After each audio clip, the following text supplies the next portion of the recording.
Irmãos, nós estamos numa série de pregações compreendendo a vontade de Deus para viver a vida, ou tomando decisões segundo a vontade de Deus.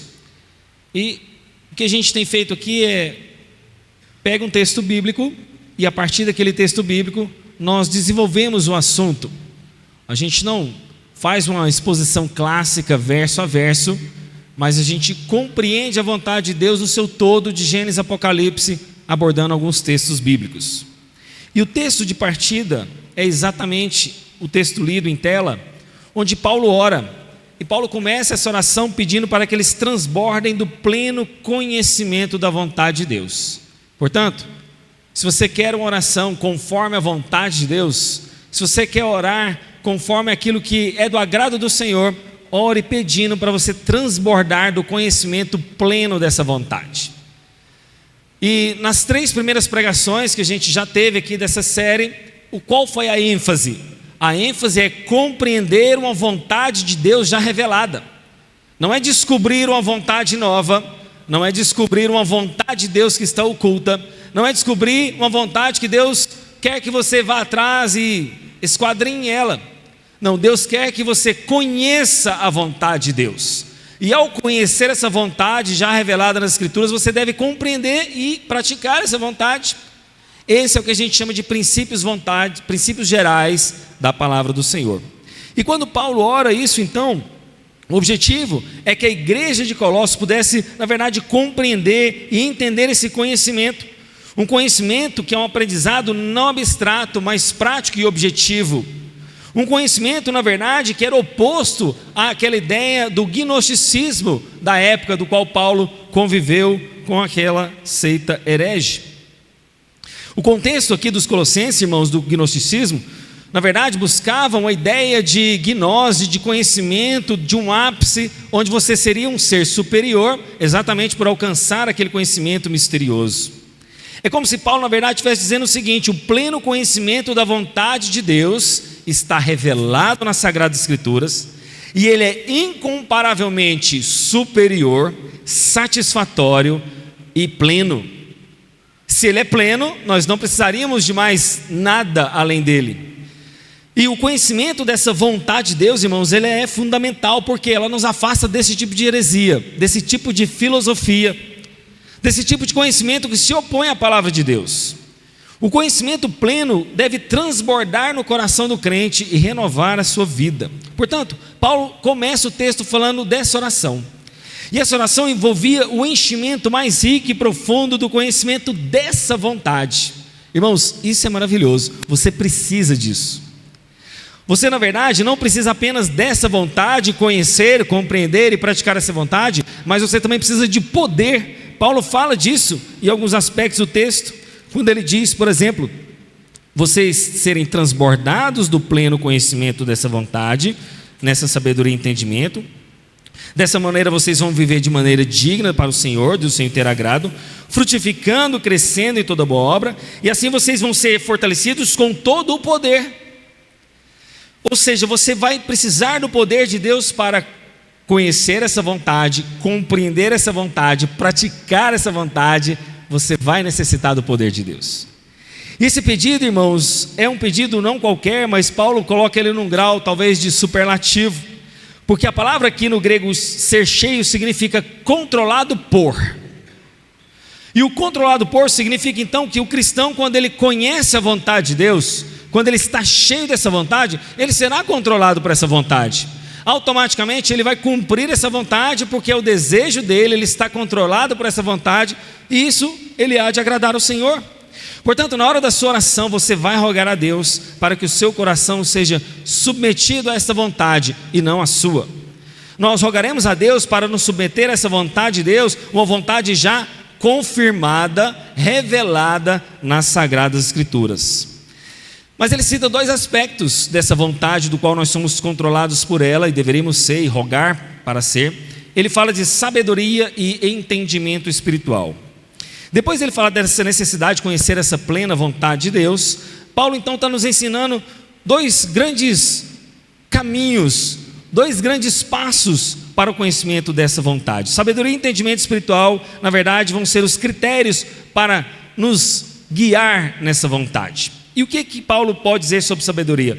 Nós poderíamos pregar aqui apenas sobre esse item, né, e simplesmente debruçar sobre esse assunto, mas eu quero ser breve, porque a sabedoria, na verdade, como bandeira principal do gnosticismo da época, era na verdade um tipo de sabedoria do qual Paulo não está se referindo.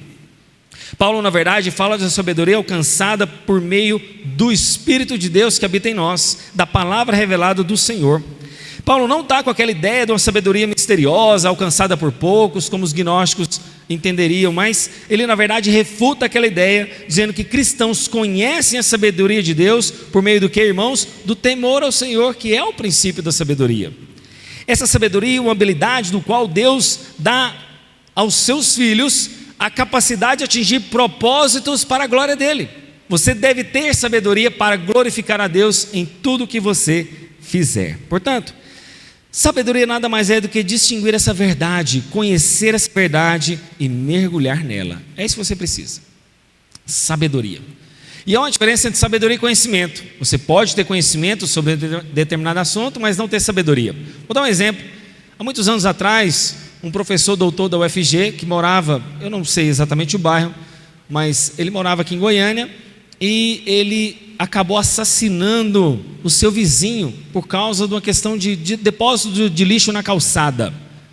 Ele tinha muito conhecimento da área de estudo do qual ele, se debruçava, mas aquele conhecimento não foi suficiente para ele tomar decisões sábias na vida. Portanto, o fato de você conhecer muito não significa você ser alguém sábio.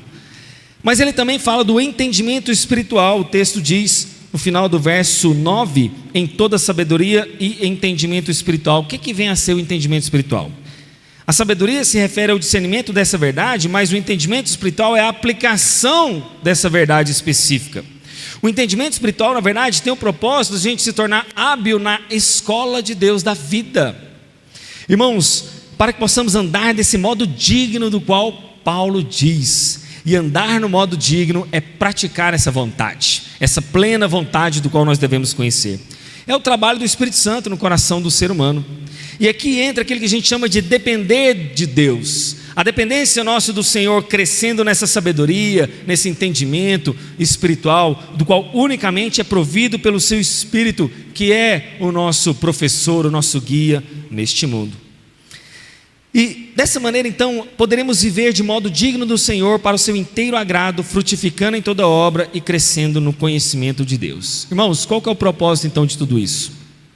Você dar frutos, frutos dignos, frutos de boas obras, frutos que vai mostrar que você cresceu no conhecimento dessa vontade, a vontade de Deus. Você quer saber de fato uma análise se você tem conhecido a vontade de Deus, tem praticado essa vontade de Deus? Basta ver os frutos que você tem dado.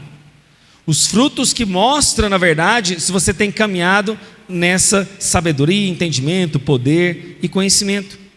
Portanto, andar de modo digno significa o curso da nossa vida em conformidade com essa vontade. Quanto mais os filhos de Deus conhecem a Deus, mais irão amar o Senhor. E quanto mais amarem ao Senhor, mais desejarão obedecer a Deus por meio dos pensamentos, palavras e ações. Essa é a característica resultante de uma vida que conhece a vontade de Deus. Por isso, a vontade de Deus é constantemente apreendida pelos nossos corações. É, na verdade, de forma integral, crescente, renovante e vai revigorar para que possamos tomar essas decisões na vida. E agora, passando um pouquinho para o aspecto de desenvolver o tema do conhecimento dessa vontade e compreender essa vontade para aplicar na nossa vida, qual é o nosso alvo, irmãos? Diante do texto exposto, Paulo fala do transbordar do pleno conhecimento da vontade de Deus para viver no inteiro agrado do Senhor. Mas isso é um desafio. É um desafio porque, como nós já pregamos aqui nos outros domingos, nós já temos uma vontade de Deus revelada. Nós temos uma vontade de Deus já geral, e essa vontade é o princípio para a tomada de decisões específicas. E aqui vem uma ponte que talvez a gente tenha dificuldade de fazer. Como um princípio geral da Bíblia me aponta para a tomada de decisões específicas. Vou dar um exemplo. A Bíblia não diz do nome da pessoa que você tem que casar. A Bíblia não diz, na verdade, se você deve morar em casa ou apartamento. mas os princípios gerais ou do seu trabalho vai nortear as decisões específicas da sua vida. Essa ponte entre a revelação geral e as decisões específicas é que talvez é o que mais angustia o crente. Mas quanto mais o crente conhece essa verdade, quanto mais o crente está plenamente cheio da vontade do Senhor, ele desejará não apenas compreender essa vontade, mas ele vai realizar essa vontade. Por quê? Porque ele estará cheio dessa vontade. E aqui então é nosso alvo. Só que antes da gente chegar nesse alvo, a gente tem um problema a resolver. Qual que é esse problema? O problema é que o cristão contemporâneo, ele não quer se contentar com os preceitos de Deus. Lembra quando a gente fez uma diferença entre vontade decretiva e vontade preceptiva? A vontade de decreto de Deus e a vontade dos preceitos. Os preceitos sempre são cumpridos. Os preceitos são aquela vontade de Deus que, por exemplo, Deus não quer que você minta, mas você quebra a vontade de Deus. Deus tem preceitos de, na verdade, que você ande em santidade, mas nem sempre você caminha em santidade. Então o cristão, talvez contemporâneo, ele não se contenta com os mandamentos. Ele não se contenta em conhecer o caráter de Deus. Ele, na verdade, tem uma ideia de conhecer um aspecto futurista que Deus ainda não revelou. Então, ao estar ocupado em saber com quem vai casar, onde vai morar, que emprego vai escolher, se muda de cidade ou de país, ele fica tão angustiado com essas questões, ele gasta tanta energia nisso, que ele esquece de cumprir os preceitos de Deus já revelados nas Escrituras. Quais são os preceitos que a gente viu aqui no domingo passado? Claros. Por exemplo, ser grato. Ser grato é a vontade de Deus. Lembra desse texto, Tessalonicenses? A gratidão é a vontade de Deus. Servir é a vontade de Deus. E a gente viu vários aspectos dessa vontade. Portanto, Deus não nos promete, irmãos, uma comunicação futurista como estilo de vida. Deus não prometeu, na verdade, isso nem para os servos que Ele falou de forma audível. Vou te dar um exemplo. Abraão. Deus simplesmente fala para Abraão em Gênesis capítulo 12, verso 1: sai da tua terra, da tua parentela e da casa do seu pai e vá para a terra que lhe mostrarei. Irmãos, Deus fala de forma audível com Abraão. Mas mesmo o servo Abraão, que ouviu a própria voz de Deus de forma audível, Deus não falou assim, ó, vai para aquela terra X. Ele falou, sai da sua terra. O patriarca simplesmente parte. Só mais tarde, Deus, na verdade, mostra essa terra em Gênesis 12, 7, onde Ele fala, darei esta terra à sua descendência. E mais adiante, na verdade, o texto mostra que Deus direciona Abraão para uma decisão específica. Em Gênesis, por exemplo, 12, 9, ali edificou um altar ao Senhor e invocou o nome do Senhor. Depois ele parte na direção do Neguebe. Portanto, a cada novo passo de Abraão, Deus ia conduzindo Abraão. Ele edificava o altar, invocava o nome do Senhor e partia. Quer ver um outro exemplo de que Deus não nos comunica como uma espécie de mensagens de WhatsApp todo dia? Tiago capítulo 4, versos 13 a 16 está escrito, escutem, agora vocês dizem, hoje ou amanhã iremos para tal cidade, lá passaremos um ano. E faremos negócios e teremos lucros. Vocês não sabem o que acontecerá amanhã. O que é a vida de vocês? Vocês não passam de neblina que aparece por um instante e logo se dissipa. Em vez disso deveriam dizer, se Deus quiser, não só viveremos, como também faremos isto ou aquilo. Agora, entretanto, vocês se orgulham das suas arrogantes pretensões e todo orgulho semelhante a este é mau. Irmãos, Tiago está falando de uma vontade de Deus, na verdade, que não é conhecida. A Bíblia, na verdade, nos proíbe buscar a vontade de Deus por meios até pagãos. Crentes querem, de certa forma, um horóscopo gospel, alguma maneira de jogar urim e tumim para saber essa vontade. Mas a palavra de Deus diz que a gente não vai saber o que sucede amanhã. Quem sabe se nós acordaremos vivos ou mortos. Por isso nós temos que nos submeter, irmãos, à nossa pequenez, porque nós temos sim uma limitação de conhecimento. Nós não conseguimos enxergar na curva e por causa disso é maravilhoso porque nós vamos depender de Deus nesse caminhar, amém? Mas muitos gostariam que Deus enviasse uma mensagem de WhatsApp para ele diariamente, mas nós devemos compreender que Deus, na verdade, faz isso para nos humilharmos, nos submetermos e dependermos dele. Nós temos esse problema a ser resolvido. Deus tem princípios gerais que apontam para decisões específicas. Mas há duas questões a serem lembradas também, antes da gente caminhar para decisões específicas. Depois desse problema, da questão anterior, A primeira questão a ser lembrada é: Deus é soberano e nós somos responsáveis por nossas decisões. A gente já falou sobre isso também. Soberania de Deus e responsabilidade humana são igualmente bíblicas. E por serem igualmente bíblicas, nós temos que compreender que nós não somos do tipo fatalistas, que é uma subvisão da vida cristã, como se Deus eliminasse as nossas escolhas. Não é isso. Mas Deus trabalha um plano e um propósito dele eterno por meio do seu povo, por meio da sua criação, por meio das suas criaturas, que agem, que decidem, que escolhem, que tomam decisões.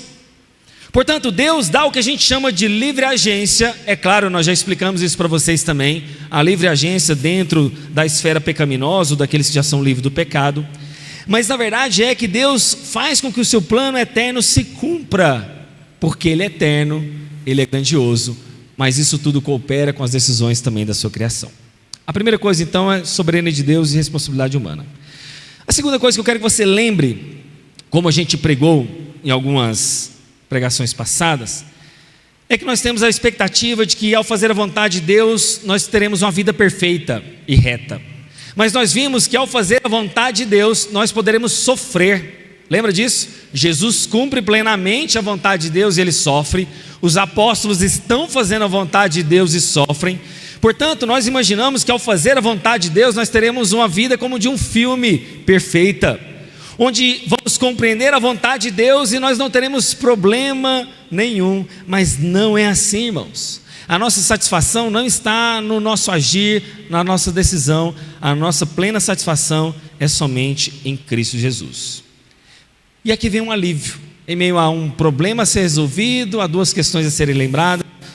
O alívio irmãos, é que resolvidas as questões anteriores, o nosso consolo é que cada decisão específica estará voltada e alinhada para aquelas vontades gerais de Deus. Tenha isso no seu coração. Por mais que Deus não revele os seus detalhes específicos de cada área da nossa vida, Ele não nos deixou sem rumo, Ele não nos deixou sem norte. Portanto, se nós amamos a Deus, as nossas decisões específicas da vida sempre deverão refletir a vontade geral de Deus revelada em sua palavra. Isso é o que você tem que guardar no seu coração. E agora então eu quero caminhar com você. Nós estamos na metade da pregação. Eu quero caminhar com você agora tomando decisões específicas. Eu quero abordar princípios gerais que vão te ajudar a tomar decisões específicas na vida. Por exemplo, eu já citei para você sobre casamento ou compra de carros, se você deve tirar férias, mudar de país, de cidade. Mas conhecer essa vontade de Deus, irmãos, geral, vai te orientar na tomada de decisões específicas. Por quê? Porque as nossas decisões mais simples são feitas no automático, né?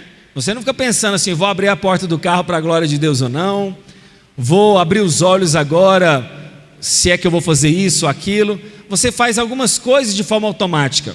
E nessas coisas automáticas, a gente tem que de alguma maneira apontar para Cristo em tudo que nós fazemos. E o primeiro erro ao tomar ou buscar tomar decisões específicas é uma forma aleatória da palavra de Deus. O que é que eu quero dizer com isso? Vocês lembram das caixinhas de promessa? Quem é dessa época aqui das caixinhas de promessa? A caixinha de promessa era uma pequena caixa onde tinham papéis coloridos e você ia lá aleatoriamente e tirava um versículo. E você tirava aquele versículo e falava assim, nossa, Deus quer falar comigo. Aí você ia lá e tirava um texto. Só tinha textos bons, né, irmão? Nunca tinha um texto assim, arrependa, pecador, senão você está destinado ao inferno. Mas naquela caixinha de promessas, aquilo ali é uma forma aleatória e errada de buscar a direção de Deus. Ou seja, você vai buscar um texto fora de contexto que não está na palavra de Deus necessariamente direcionada à decisão que você precisa tomar. Ela está na palavra de Deus, é claro, por ser palavra de Deus, mas ela às vezes não tem nada a ver com a decisão específica que você precisa tomar. Portanto, um erro de buscar de forma aleatória a palavra de Deus é um erro de você tomar decisões específicas. Quer ver um outro erro de tomar decisões específicas? Você não tirar tempo para buscar a Deus. A gente vive uma vida tão corrida que a gente está mergulhado em meio a tantas atividades onde você parece que não tem tempo para ler as Sagradas Escrituras, não tem tempo para orar, ok? E aí, porque você não tem tempo para orar, não tem tempo para ler a Bíblia, você sai na segunda-feira e vai fazer as suas atividades. Segunda, terça, quarta, quinta, sexta-feira, você está vivendo dessa maneira. E você está tomando decisões constantemente. Mas ao fato de não estar em comunhão com Deus, você começa a tomar decisões contrárias à vontade de Deus. Por faltar oração, por faltar meditação e leitura bíblica, você começa a tomar decisões erradas. E ao tomar decisões erradas, você começa a buscar corrigir aquelas decisões erradas. Aí você vai gastar tempo, dinheiro, emoções para corrigir decisões erradas que você tomou, porque você disse que não tinha tempo para ler a Bíblia, não tinha tempo para orar. Agora você vai ter que investir tempo, energia, recursos, emoções para corrigir decisões erradas que você disse que não tinha tempo para orar e ler a Bíblia. Irmão, se você diz que não tem tempo para buscar a Deus, para tomar decisões específicas da vida, significa que você corre um sério risco de tomar decisões erradas. E essas decisões erradas vão ter que te fazer voltar lá atrás para gastar tempo, dinheiro e energia para corrigir cada uma delas. Outro erro, irmãos, é depender de sinais. O Antigo Testamento, irmãos, tem diversos textos narrativos mostrando a gente buscar alguns sinais. Por exemplo, a gente vê, Gideão pedindo algum sinal para Deus, para que ele pudesse tomar algumas decisões. Mas ao pedir sinais para Deus, aquela sua vontade, na verdade, sabe o que mostrava? Mais incredulidade. Gideão tinha ouvido a Deus, mas ele ainda estava incrédulo, ele queria testificar aquilo ali. Deus, se é o Senhor mesmo está falando que eu devo ir, me dá esse sinal X ou Y.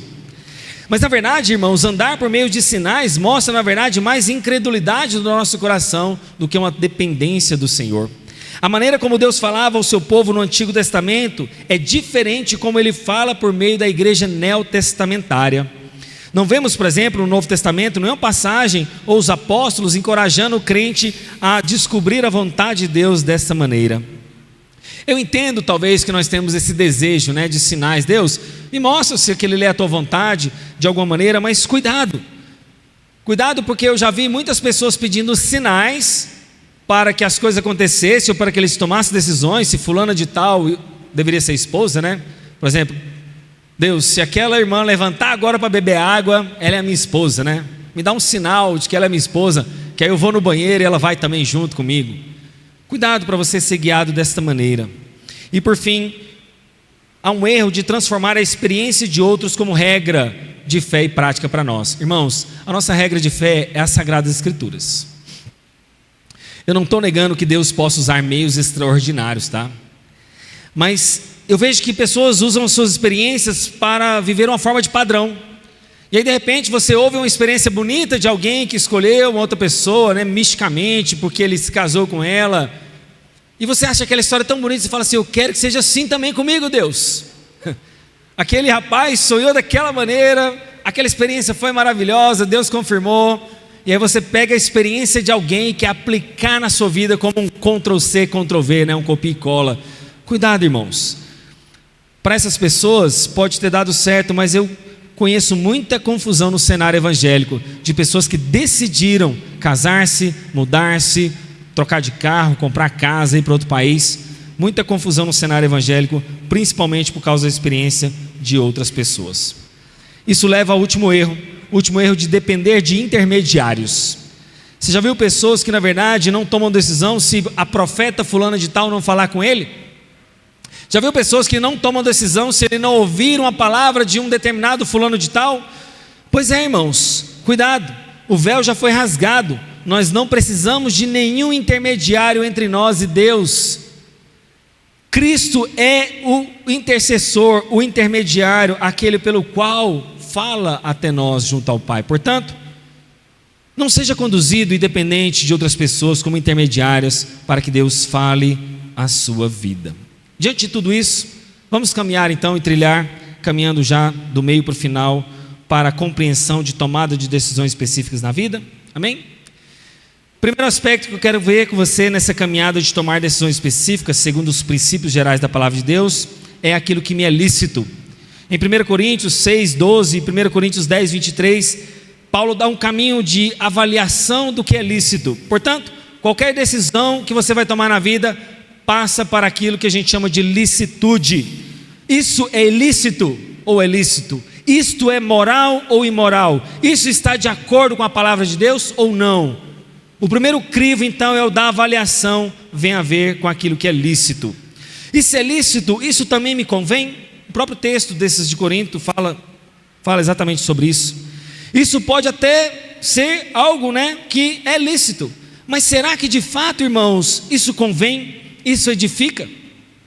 Por exemplo, embora os cristãos tenham liberdade de fazer muitas coisas, nem tudo é lícito para que o cristão faça, mesmo de repente aquilo ali não ser algo imoral. Amizades, hábitos, redes sociais, hobbies, de alguma maneira isso pode roubar, mesmo sendo coisas lícitas, pode roubar na verdade a edificação. Dentro dessa avaliação, essa decisão fará com que eu ame mais a Cristo, 1 Coríntios 6,12. Há coisas que são lícitas, há coisas que convêm ao crente, mas nos escraviza, nos torna prisioneiro e rouba o nosso amor a Cristo Jesus. E por fim, nesse crivo da avaliação, o fato é, você glorificará a Deus com tudo isso? Porque há uma coisa muito séria no nosso coração chamada motivação. E quando a gente olha para a nossa motivação, irmãos, você pode estar fazendo uma coisa lícita, você pode fazer até uma coisa que convém, mas se a sua motivação estiver errada, aquilo não vai ser bênção. Quer ver? Vou dar um exemplo.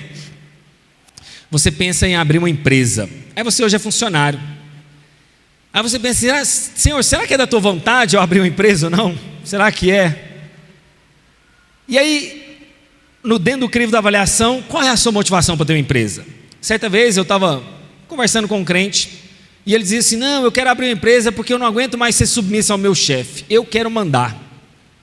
Peraí, então, você está abrindo uma empresa que é uma coisa lícita, não tem nada de imoral, é uma coisa até que convém, ótimo, pode até glorificar a Deus, mas e a motivação do seu coração?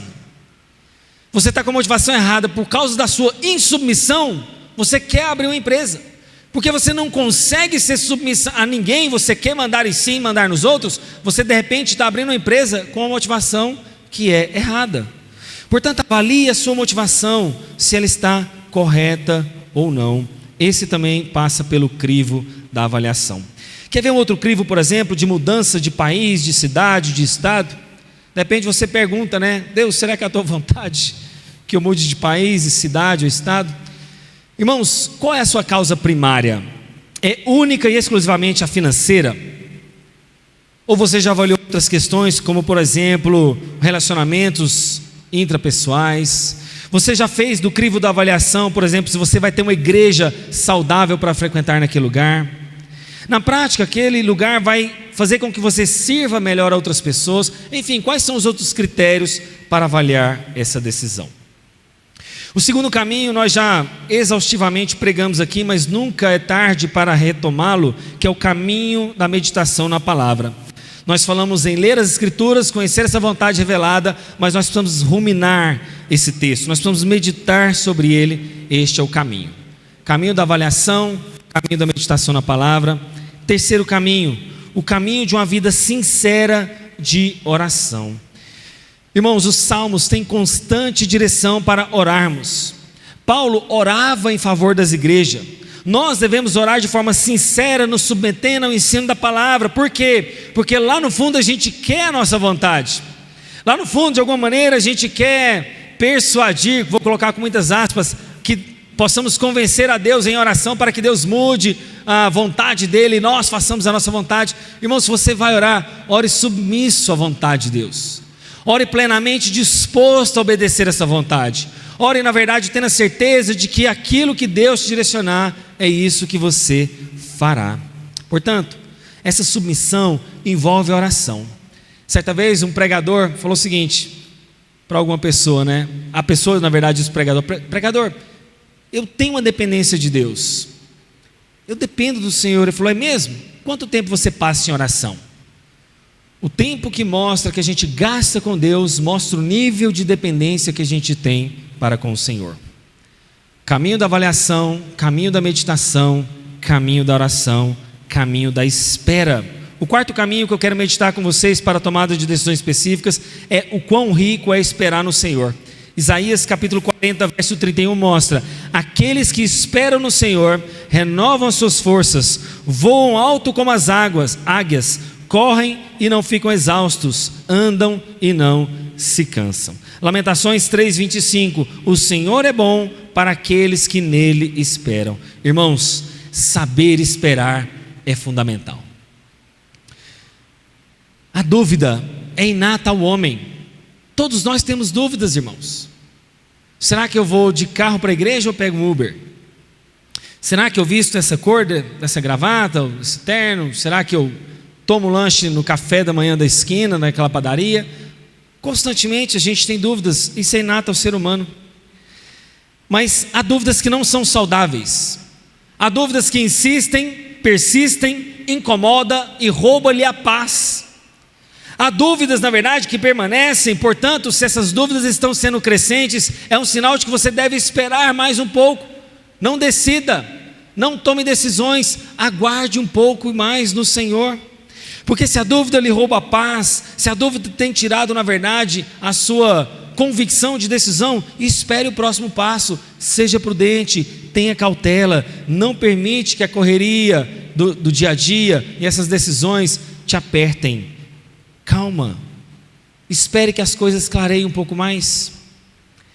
Quinto caminho, e esse quinto caminho é muito sensível, uma linha muito tênue, que eu chamo de portas abertas. Há pessoas que falam o seguinte: pastor, se as portas estão se abrindo, eu devo tomar essa decisão. Vamos ver se isso de fato pode ser verdade? Nós temos, por exemplo, um exemplo do profeta Jonas, que teve as portas abertas, mas as portas abertas não era para que Jonas fizesse a vontade de Deus. As portas abertas abriram para Jonas fugir da vontade de Deus. O navio estava atracado, ele conseguiu comprar passagem, havia, vamos dizer assim, lugar naquele barco, mas ele estava fugindo da vontade de Deus para embarcar para Tarsis e fugir de Nínive. Mas essa era a vontade de Deus, irmãos? De repente você tem uma oportunidade de Deus, aparentemente, uma porta aberta, mas aqueles princípios daquele emprego ferem a palavra de Deus. De repente aquela porta aberta, na verdade, pode ser até um teste a mais, se você é fiel ao Senhor ou não. Cuidado.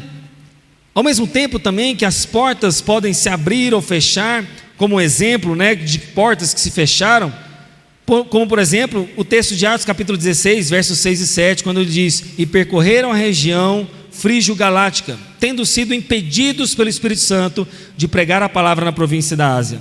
Chegando perto de Mísia, tentaram ir para a Bitínia, mas o Espírito de Jesus não o permitiu.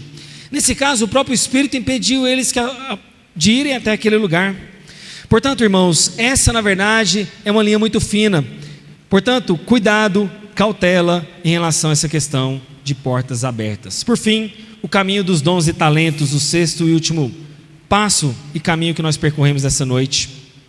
É importante considerarmos os dons e talentos que Deus nos deu. Quando os apóstolos vieram atarefados para escolher as funções na igreja, eles viram na verdade que poderia ser mais úteis em alguma função ou outra. Por exemplo, eles instituem os diáconos em Atos capítulo 6.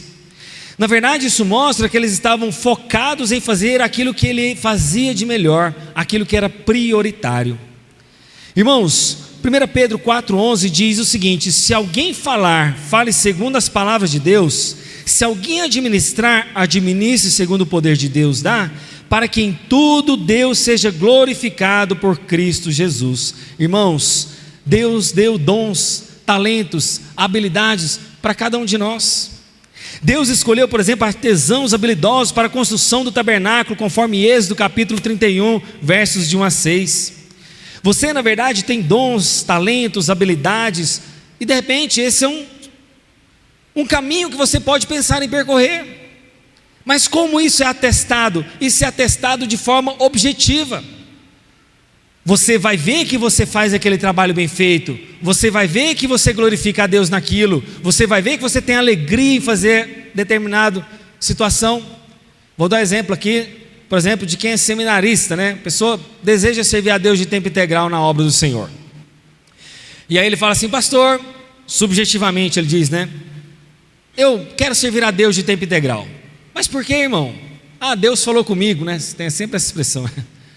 Não, eu creio que eu fui chamado para o ministério. Tá bom, você crê que foi chamado para o ministério? Então a igreja vai ter que atestar esse chamado. Objetivamente, nós temos que ver se você ama ensinar, se você tem esse dom de mestre do ensino, do apacentamento, você ama as vidas. Haverá características objetivas, práticas e mensuráveis que vai atestar ou não aquele chamado seu. Portanto, não basta apenas a subjetividade, não basta aquela apenas vontade interior, mas há crivos, há critérios, há formas de você ver e mensurar se aquilo ali, na verdade, será atestado ou não. Portanto, os dons e talentos que Deus te deu, na verdade, reconhecerão, de repente, aquilo que você pode sim glorificar a Deus naquilo. Você, de repente, tem habilidades com matemática, exatas, de repente, aquele ali é o caminho para você tomar a decisão para a escolha de uma profissão. Mas se você não ama matemática, se você não tem habilidade com aquilo, se você não gosta de exatas, por que tomar essa decisão? Não seria mais sábio, de repente, você avaliar se você ama a área de humanas ou biológicas? Concluindo e apontando para a graça de Cristo, irmãos. Você pode parar e pensar, pastor, você falou tanta coisa. Eu não anotei porque são muitos caminhos, são 6 caminhos. Você fez uma introdução muito longa no texto de Colossenses. Irmãos, nós só poderemos, de fato, irmãos, estar tomando decisões segundo a vontade de Deus por meio da graça de Cristo Jesus. Nós não vamos conseguir por nós mesmos. E é exatamente nessa dependência, e é exatamente nessa graça, e é exatamente porque você ama estar no altar da presença de Deus, constantemente dependendo de Deus, é que você vai conseguir tomar essas decisões. A graça de Deus, irmãos, é exatamente aquele que nos capacita a tomar decisões sábias, sensatas, ponderadas e bíblicas. Nós dependemos dessa graça de Deus, não apenas para a salvação, mas como diz o pregador, nós vivemos dependurados na graça. E essa mesma graça que vai nos capacitar a tomar decisões específicas a partir do conhecimento geral que a Bíblia nos instrui. Nós necessitamos que o Espírito Santo possa nos direcionar, nos instruir, porque sem a tua presença nós não vamos avançar. Portanto, irmãos, ser cheio do Espírito Santo, como a gente falou na última pregação, é ser cheio da palavra de Deus. Quanto mais cheio da palavra, mais cheio do Espírito, mais decisões específicas você tomará de forma correta. Por quê? Desejamos ter a direção e a tomada de decisão, não para imitar o sucesso do mundo, mas para imitar a Cristo Jesus. Amém?